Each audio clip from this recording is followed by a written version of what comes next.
live from St. Anselm College in Manchester, New Hampshire. Businessman Andrew Yang.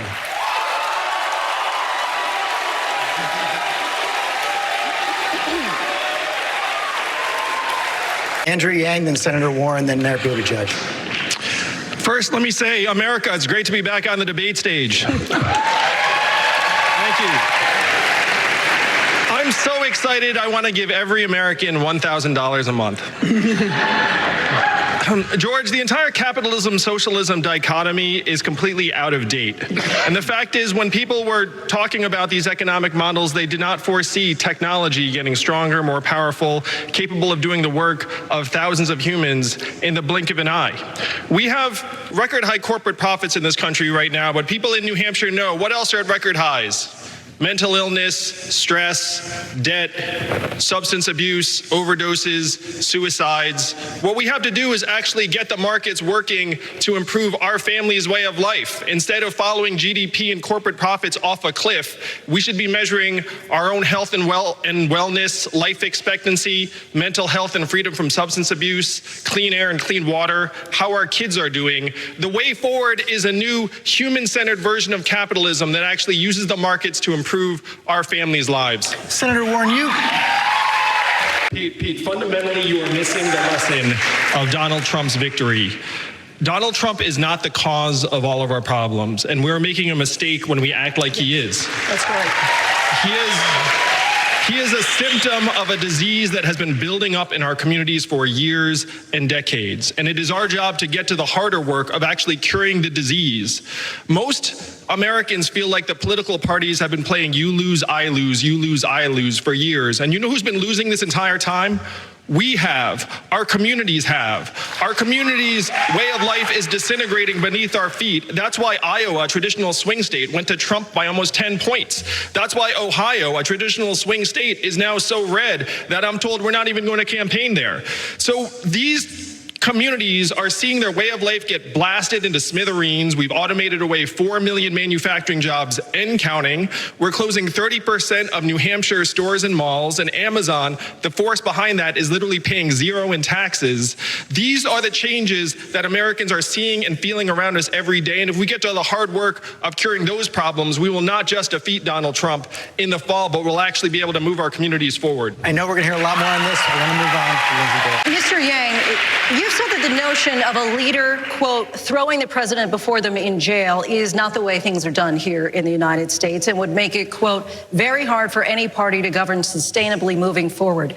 Does that mean that any alleged misconduct by the president or his administration should not be investigated? There are, of course, limits, and you have to see what the facts are on the ground after you assume office. But the fact is, if you look around the world, the countries that have thrown past presidents into jail have generally been developing countries. And unfortunately, that's a pattern that once you establish is very, very hard to break. What's a more American tradition? We move the country forward. We don't focus on the mistakes of the leaders that are leaving office. Most Americans do not care about what a particular individual did so much as they care about their families, well-being, their community, their town. That's where Americans focus wants. They want the American president. They want the president, of course, the American president, sorry about that. They want the president to be focused on that, and that's where our attention should be. We should not fall into a pattern that has been disastrous in other countries. Mr. Yang, you've said you would decriminalize opioids, but you've also said that you would require all overdose patients to go to mandatory treatment centers for 3 days. Well, right now in New Hampshire, there aren't enough beds in treatment centers and across the country. How would you make sure treatment is available for all overdose patients? And what would you do to fill the gap in the meantime? That's what we have to change, Monica. I've heard heartbreaking stories from families here in New Hampshire that have been destroyed, torn apart by the opiate epidemic. And you have to look at the companies that profited to the tune of tens of billions of dollars in profits of essentially blood money. As president, we will take back those profits and put them to work right here in New Hampshire so that if you are seeking treatment, you have resources to be able to pursue it. This is not a money problem fundamentally, this is a human problem, but money cannot be the obstacle. This is something that happened on the government's watch. The government allowed this opiate epidemic to spread throughout our communities, and we have to do everything in our power to actually make sure that if you're seeking treatment, You know you're not going to be sent to jail. We have safe injection and safe consumption sites for you. If you have a family member who's struggling, you can refer them and know that they're not going to have criminal penalties as a result. There is so much about this that's endemic to what's happened throughout the country in terms of companies running amok, this hyper-corporate capitalism where if money's on one side in this country and people are on the other side, the money is winning. You can see it with the opiate epidemic. You can see it with the military-industrial complex, the fossil fuel companies. This is what we must change, and that's where I'll lead as president. Let's talk about Martin Luther King.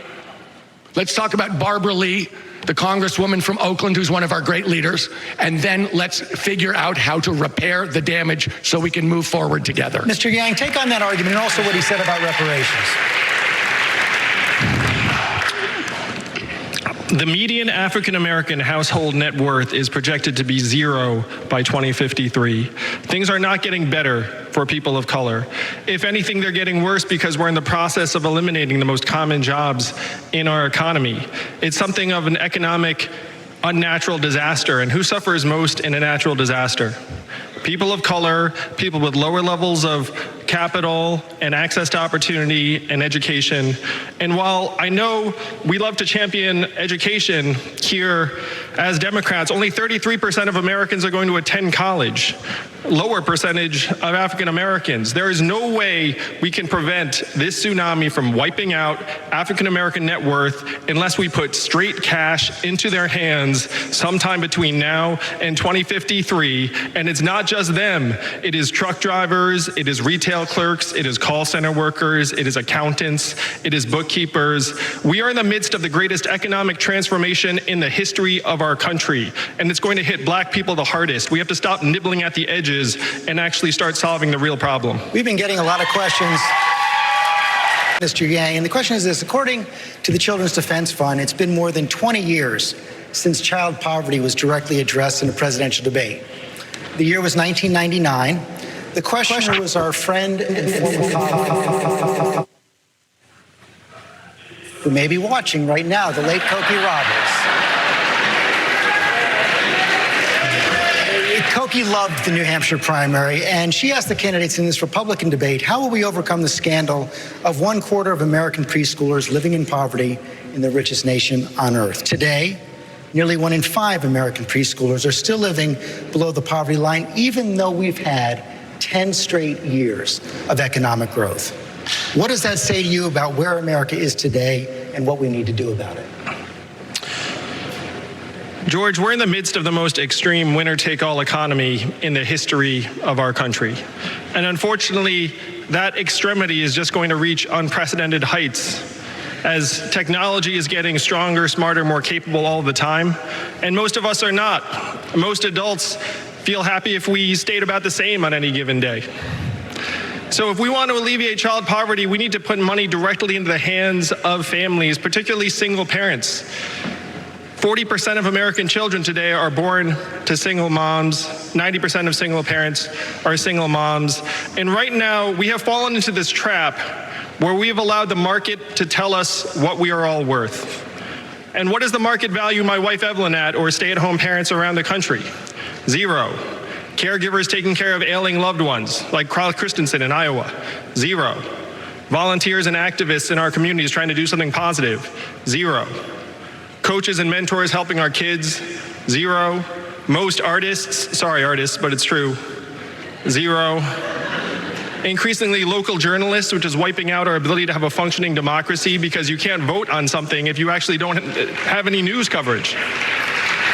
The mission in this campaign has to be for us to disentangle economic value and human value, say they are not the same things, and make this case to our fellow Americans that we each have intrinsic value as citizens, as human beings, and as owners and shareholders of the richest country in the history of the world.